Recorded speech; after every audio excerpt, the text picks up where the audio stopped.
नमस्कार दोस्तों, आज की हमारी कहानी है बाज की सीख। एक बार एक शिकारी जंगल में शिकार करने के लिए गया।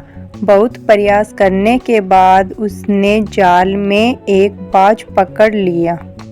शिकारी जब बाज को लेकर जाने लगा तब रास्ते में बाज ने शिकारी से कहा, तुम मुझे लेकर क्यों जा रहे हो? शिकारी बोला, मैं तुम्हें मारकर खाने के लिए ले जा रहा हूँ। बाज ने सोचा कि अब तो मेरी मृत्यु निश्चित है। वह कुछ देर यूं ही शांत रहा और फिर सोचकर बोला, देखो, मुझे जितना जीवन जीना था मैंने जी लिया और अब मेरा मरना निश्चित है, लेकिन मरने से पहले मेरी एक आखिरी इच्छा है। बताओ अपनी इच्छा, शिकारी ने उत्सुकता से पूछा। बाज ने बताना शुरू किया, मरने से पहले मैं तुम्हें 2 सीख देना चाहता हूँ। इसे तुम ध्यान से सुनना और सदा याद रखना। पहली सीख तो यह है कि किसी की बातों का बिना प्रमाण, बिना सोचे समझे विश्वास मत करना। और दूसरी यह कि यदि तुम्हारे साथ कुछ बुरा हो या तुम्हारे हाथ से कुछ टूट जाए तो उसके लिए कभी दुखी मत होना। शिकारी ने बाज की बात सुनी और अपने रास्ते आगे बढ़ने लगा। कुछ समय बाद बाज ने शिकारी से कहा, शिकारी, एक बात बताओ, अगर मैं तुम्हें कुछ ऐसा दे दूं जिससे तुम रातों रात अमीर बन जाओ तो क्या तुम मुझे आज़ाद कर दोगे?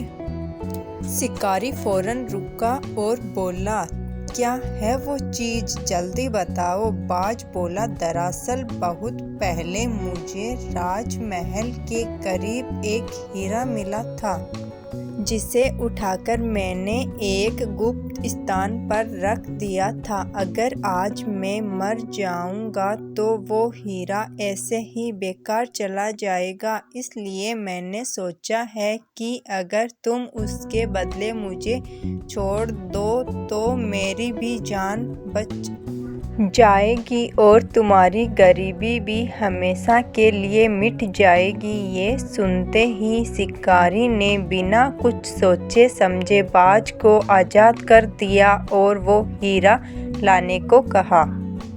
बाज तुरंत उड़कर पेड़ की एक ऊंची शाखा पर जा बैठा और बोला, कुछ देर पहले ही मैंने तुम्हें एक सीख दी थी कि किसी के भी बातों का तुरंत विश्वास मत करना, लेकिन तुमने उस सीख का पालन नहीं किया। दरअसल मेरे पास कोई हीरा नहीं है और अब मैं आज़ाद हूँ। ये सुनते ही शिकारी मायूस हो पछताने लगा। तभी बाज फिर बोला, तुम मेरी दूसरी सीख भूल गए कि अगर कुछ तुम्हारे साथ कुछ बुरा हो तो उसके लिए तुम कभी पछतावा मत करना। बच्चों, इस कहानी से हमें यह सीख मिलती है कि हमें किसी अनजान व्यक्ति पर आसानी से विश्वास नहीं करना चाहिए और किसी प्रकार का नुकसान होने या